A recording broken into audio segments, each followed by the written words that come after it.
Hey guys, my lovely YouTube digital family, Global Gender Gap Report 2020 बहुत ही important topic होने वाला है। वीडियो लास्ट तक देखना, so let's watch it. I'll send him a hardcover as a gift and hope that you'll take it into her side. Global gender gap report 2020 बहुत ही important topic है आपके exams के व्यू से। आप चाहे यूपीएससी की तैयारी कर रहे हो, स्टेट पीसीएस की तैयारी कर रहे हो या एसएससी की तैयारी कर रहे हो, करंट अफेयर्स के फॉर्म में ये चीज़ें आपको देखने को मिल जाएंगी guys. So please don't forget to subscribe and click the bell button. ये सारे इन्फॉर्मेशन आपको मिल जाएंगे। सो नाउ आज कंटेंट में हम डिस्कस करने वाले हैं कि इसके बारे में कि इस ये डिस्कशन में आखिर है क्यों, वर्ल्ड इकोनॉमिक फोरम आखिर होता क्या है, इंडिया की पोजीशन क्या है एंड कुछ इंपॉर्टेंट अदर फैक्ट्स के बारे में भी देखेंगे गाइस। चलिए इसको स्टार्ट करते हैं। तो वर्ल्ड इकोनॉमिक फोरम जारी करती है इस लिस्ट को कि जो जेंडर गैप है वो कितनी है वर्ल्ड में। नाउ 2020 में इसका जो है वो 14वां संस्करण जारी किया गया है। इस सूचकांक में ये जो लिस्ट होती है इसमें टोटल कितने कंट्रीज होते हैं, 153 कंट्रीज होते हैं। 14th एडिशन है इसकी एंड इसको जारी करता है वर्ल्ड इकोनॉमिक फोरम। आगे डिस्कस करेंगे इसके बारे में, बहुत ही कुछ इंपॉर्टेंट चीज़ें वर्ल्ड इकोनॉमिक फोरम के बारे में देखते हैं गाइस। तो वर्ल्ड इकोनॉमिक फोरम जो है ये इसकी स्थापना 1971 में हुई थी as a non profit foundation, right. ये नॉन प्रॉफिट फाउंडेशन है जिसका हेडक्वार्टर है वो जेनेवा स्विट्जरलैंड में है गाइस। बहुत ही इंपॉर्टेंट पॉइंट है नोट करने के लिए। And finally it is the international organisation for public private cooperation. Public मतलब गवर्नमेंट, प्राइवेट मतलब जो प्राइवेट लोग होते हैं उनके कोऑपरेशन के लिए उनके एक फोरम बनाई गई है ताकि उनको इंगेज किया जा सके। एंड जो भी political, business and other leaders हैं जो कि सोसाइटी को शेप करते हैं ग्लोबल बेस पे, उनके बीच में जो है वो कोऑपरेशन अच्छे से बनाई जा सके एंड जो काम है वो अच्छे से किया जा सके यूनिटी के साथ। तो ये है वर्ल्ड इकोनॉमिक फोरम के बारे में एक छोटा सा इंट्रोडक्शन। नाउ गाइस, ये है हमारा प्यारा देश इंडिया। अब इंडिया के बारे में एक चीज़ फटाफट बता दो कि इसकी लॉन्गिट्यूड एंड लैटिट्यूड क्या है। अगर आपने कमेंट नहीं किया तो मैं यही समझूंगा कि आपकी तैयारी अच्छी नहीं चल रही है। यूपीएससी ने अपना डेट जो है वो डिफर्ड कर दिया, आगे बढ़ा दिया है। 20 तारीख को आएगी नोटिफिकेशन एंड पता चलेगा कि 2020 यूपीएससी सिविल सर्विस एग्जाम्स कब होने वाले हैं। तो प्लीज़ कमेंट बॉक्स में कमेंट करना, इससे आपकी प्रिपरेशन पता चल जाएगी। बहुत ईजी सा बच्चों वाला क्वेश्चन है गाइज। नाउ इंडिया की पोजीशन की बात करें अगर, तो इंडिया जो है वो 4 रैंक नीचे खसक गया है। समझो इस बात को, नीचे नीचे खसक गया है, राइट। मतलब अभी इसका रैंक जो आपको 112 दिख रहा है ये पहले 108 था, राइट। ये 112 हो गया है। एंड जो इसकी स्कोर है वो 66.8% है। इतनी इंपॉर्टेंट तो नहीं है but as for the information आप याद रख सकते हो।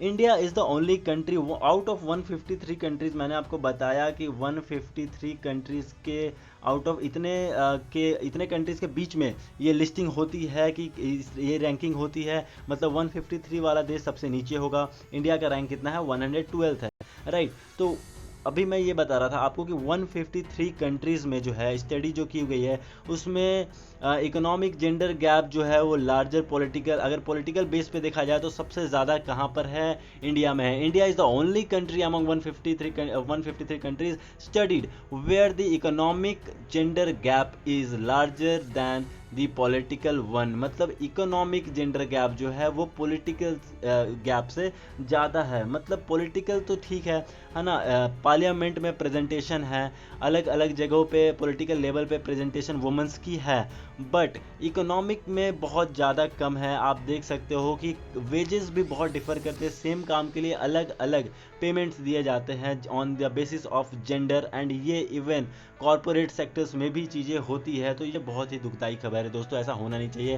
काम तो सब एक जैसे ही करते हैं, तो जेंडर के बेस पे कोई डिस्क्रिमिनेशन होनी नहीं चाहिए। Now while India has improved political empowerment, it's fallen in other 3 indicators। हमने पॉलिटिकल एम्पावरमेंट तो सुधारा है, अपने पार्लियामेंट में गवर्नमेंट ने इनिशिएटिव तो ली है। अब यहाँ पे आपको एक बात बता दूं यार, गवर्नमेंट कोई भी इनिशिएटिव लेकर आखिर करेगी क्या अगर पब्लिक ही जागरूक नहीं है। अगर हम आप अपनी माँ बहनों की इज्जत ना करें, हम आप अगर उनको प्रायोरिटी ना दे सोसाइटी में, तो गवर्नमेंट कितनी भी स्कीम्स बना दे, लागू तो हम करते हैं ना, लागू तो गवर्नमेंट नहीं करेगी। गवर्नमेंट बाई फोर्स तो नहीं कर सकती, आपके घर में घुस के तो नहीं बोलेगी कि आप अपने घर में जो फीमेल्स है, जो नीडीज़ हैं उनको आप आगे आने दो, इकोनॉमिक रूप से थोड़ा स्ट्रांग होने दो। तो ये बहुत दुख की बात है कि पॉलिटिकली गवर्नमेंट ने तो यह काम कर लिया, बट इकोनॉमिकली अब क्या गवर्नमेंट खाते में तो पैसे नहीं डाल देगी महिला होने की वजह से।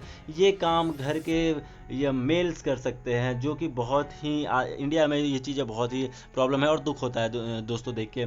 नाउ अब बात कर रहे थे हम वाइडनिंग इन सब के बारे में। एक और चीज़ देखते हैं हेल्थ के पर्सपेक्टिव्स में अगर देखेंगे तो widening of health and survival gap जो है ये बहुत ही ज़्यादा कम है यहाँ पर इंडिया में। आउट ऑफ आप देख सकते हैं 100 बॉयज़ ओनली 91 गर्ल्स, ये है सेक्स रेशियो जो यहाँ पे आप नॉर्मली बताई जा रही है। तो ये वाइडनिंग ऑफ हेल्थ जो है ये सर्वाइवल गैप बहुत ही मुश्किल है, मतलब नहीं सर्वाइव कर पाती, फीमेल सर्वाइव नहीं कर पाती। एंड उसके बाद जो सोने पे सुहागा है दोस्तों वो है वायलेंस अगेंस्ट वुमेन। बहुत ही बुरी बात है, ऐसी वायलेंस अगर आप कहीं भी देखो तो प्लीज़ उसको इग्नोर मत करो, पुलिस को इन्फॉर्म करो, क्योंकि यही छोटी छोटी चीज़ें हमारी सोसाइटी को बनाती है। एंड फोर्स्ड मैरिज, ज़बरदस्ती शादियाँ कर दी जाती है, discrimination in access to health. ठीक है, हेल्थ के लिए तो मतलब आप मत ही पूछो कि हमारे कंट्री में फीमेल्स के हेल्थ का क्या है। आप अर्बन एरियाज़ में चीज़ें तो थोड़ी सी सुधरी भी है, तो अगर आप रूरल एरियाज़ में जाओगे तो ये चीज़ें आपको बहुत ही ज़्यादा देखने को मिलेगी कि health on the basis of gender, health में डिस्क्रिमिनेशन कैसे होती है, राइट। चलिए, the trend is more positive in the term of gender gap in education. Education की बात करें तो ये थोड़ा सा कह सकते हो पॉजिटिव है, राइट। ये इमेज आप देखो, ये प्रेडिक्ट करता है वुमेन्स की क्या स्टेटस है in male dominant society. But ये चीज़ें हमें अब हमें सुधारनी पड़ेगी, हमें उनको अपने बराबर खड़ा करना पड़ेगा, because they are other half of this world. And इतने बड़े पॉपुलेशन को हम ऐसे इग्नोर नहीं कर सकते, ये अच्छी बात नहीं है। They are also human beings and even हमसे ज़्यादा कंट्रीब्यूट करती है। मैं तो ये मानता हूँ कि फीमेल्स हमसे ज़्यादा कंट्रीब्यूट करती हैं। आपकी माँ हो, आपकी बहनें हो, आपके आसपास आपके कोलीग्स हो, बहुत ज़्यादा मेहनत करती है। गाइस थोड़ा लेक्चर हो रहा है, बट प्लीज़ ये बात समझने की ज़रूरत है, हमारी पढ़ाई का क्या मतलब अगर हम एक अच्छी सोसाइटी नहीं बना सके तो। इसलिए मैं आपको ये सब बातें बता रहा हूँ एंड प्लीज़ टेक इट थोड़ा सीरियसली, क्योंकि अगर कभी आप इंटरव्यू में जाएंगे तो चीज़ें आपको काम आ सकती है, कोई चीज़ बेकार नहीं होता। तो हम बात कर रहे थे एजुकेशन के उसमें एस्पेक्ट में चीज़ें थोड़ी सी बदली है। For primary to tertiary education the share of women attending school, जो वुमेन्स अटेंड करती हैं स्कूल को वो मेन से ज़्यादा है। आप समझ रहे हो, वो मेन से ज़्यादा है। However only 66% of women are literate compare to 82% of men. देख रहे हैं आप डिस्क्रिमिनेशन, एजुकेशन में उनकी शेयर तो ज़्यादा है, बट जहाँ तक लिटरेसी की बात की जाए तो ये चीज़ें 82% मेन में है, जहाँ पे वुमेन में ओनली 60। हमारे सारे पूरे पॉपुलेशन के वुमेन की अगर 100 वुमेन्स हैं पूरे वर्ल्ड में, मान लो छोटे से एग्जांपल के, तो 66% वुमेन जो है वो ओनली लिटरेट है। और मैं वर्ल्ड की बात नहीं, मैं इंडिया की बात कर रहा हूँ, ठीक है। एंड यहाँ पे 82%, तो जितना आप इतना लंबा सा गैप देख रहे हो, तो ये हो रहा एजुकेशन का हाल, हमने डिस्कस किया। गैस अब बात करेंगे टॉप कंट्रीज़ इस लिस्ट में कौन कौन सी है, बहुत ही इंटरेस्टिंग है। आइसलैंड, ये जो नॉर्मेटिक कंट्रीज़ है ये हमेशा आगे रहती है। आइसलैंड टॉप रैंक पर है यहाँ पे, उसके बाद नॉर्वे है, then Finland, then Sweden and उसके बाद है निकारागुआ। तो ये जो कंट्रीज़ है ये टॉप 5 कंट्रीज़ है। नाउ ये लिस्ट वर्ल्ड इकोनॉमिक फोरम द्वारा जारी की गई है, टॉप 10 कंट्रीज़ की लिस्ट है। आपको एक एक करके नाम बताते हैं। Iceland, Norway, third is Finland, fourth Sweden, fifth is Nicaragua, six is New Zealand, Ireland, Spain, Rwanda and finally on the 10th number Germany है। तो ये रही ओवरऑल आपकी लिस्ट। फाइनली बॉटम 3 कंट्रीज़ की भी बात करना ज़रूरी है।